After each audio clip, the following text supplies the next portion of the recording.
भक्त प्रहलाद ऐं होलिका जी कथा।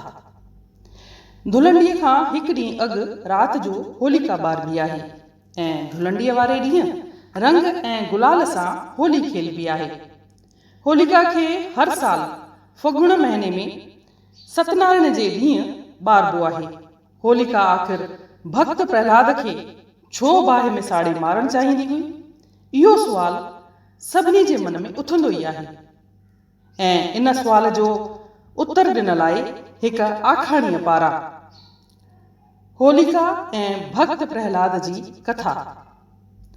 पौराणनि में इहा कथा लिखियलु आहे त हिरण्यकश्यप नाले जो हिकु वॾो राक्षस हूंदो हो। उन ॾाढो कठोर तप कयो हो ऐं हुन पंहिंजे तप सां ब्रह्मा खे ख़ुशि कयो हो। ब्रह्मा बि ख़ुशि थी हुनखे वरदान ॾिनो हो ऐं चयो हुईंसि त तोखे न स्त्री न पुरुष, न पशु न पखी, न ॾींहुं न राति में, न घर न ॿाहिरि, न कंहिं अस्त्र न कंहिं शस्त्र सां, न आकाश में न पाताल में तोखे मारे सघंदो। ऐं भॻवान जे इन वरदान खे पाए करे हू पाण खे भॻवान सम्झण लॻो हो ऐं सॼे राज में प्रजा खे संदसि पूॼा जो हुकुम ॾेई छॾियो। हिरण्यकश्यप खे हिकु पुटु हो जंहिंजो नालो हो प्रहलाद। प्रहलाद विष्णु भक्त हो, पर हिरण्यकश्यप खे इहा ॻाल्हि न वणंदी हुई। हिरण्यकश्यप खे हुनखे सदाईं चवंदो रहियो त तूं विष्णुअ जी भक्ति छॾे ॾे ऐं हुनखे ई तूं ईश्वर सम्झी पूॼा कर। पर भक्त प्रहलाद हुन जी इहा ॻाल्हि मञण लाइ तयारु न हो। हुन जे संदसि खे भॻवान न मञण जे करे हू प्रहलाद जो दुश्मन थो बणिजी वञे ऐं हुन पंहिंजे सॻे पुट खे कॾहिं पहाड़ तां फिटी कयो त कॾहिं नदीअ में वहाए मारणु चाहियो त कॾहिं हाथीअ जे पेरनि जे हेठां आणे करे मारण जी कोशिश कयईं। पर विष्णु भॻवान जी कृपा सां हू हर दफ़े बची वियो। नेठि हिरण्यकश्यप पंहिंजी भेण होलिका खे सॾु कयो।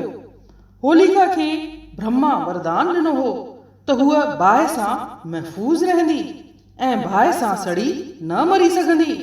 चवंदा आहिनि हुन वटि हिकु अहिड़ी चादर हुई जंहिंखे पाइण सां हूअ सड़ंदी न हुई। फगुण जे पूर्णमासीअ जी राति जो होलिका प्रहलाद खे पंहिंजी कच्छ में खणी करे ॿरंदी चिता ते वेही रही। होलिका उहा चादर पाताईं जंहिंसां हूअ बची वञे ऐं बाहि साड़े न सघेसि, पर ऐं प्रहलाद सड़ी मरी वञे। भॻवान विष्णुअ जी कृपा सां अहिड़ी त हवा लॻी जा उहा चादर होलिका तां उॾी वई ऐं प्रहलाद खे वकोड़े छॾियईं। होलिका सड़ी करे मरी थी वञे ऐं प्रहलाद बची थो वञे। इन सां हिरण्यकश्यप जो गुस्सो ॿियो वधी थो वञे ऐं हुन प्रहलाद खे खंबे सां ॿधी छॾियो ऐं हुनखे तलवार सां मारणु लॻो।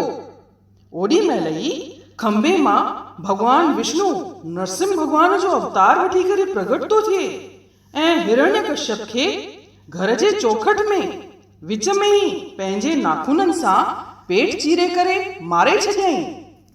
नरसिंह भॻवान न त पूरी तरह सां पशु हो न मनुष्य, न अस्त्र सां इस्तेमालु कयईं न शस्त्र इस्तेमालु कयईं। हुन नाखूननि सां मारियईं। न ओॾी महिल ॾींहुं हो न राति, ओॾी महिल संझा जो वक़्तु हो। न ज़मीन ते मारियईंसि न पाताल में मारियईंसि। खंबे में सां प्रगट थियो ऐं पंहिंजी गोद में विहारे नाखूननि सां पेट चीरे करे मारियईंसि। चवंदा आहिनि होलिका खे ॿारण जी इहा कथा सचाईअ जी जीत जी हिकु मिसाल आहे। इहा घटना फगुण महीने जे पूर्णिमा जे ॾींहुं थी हुई।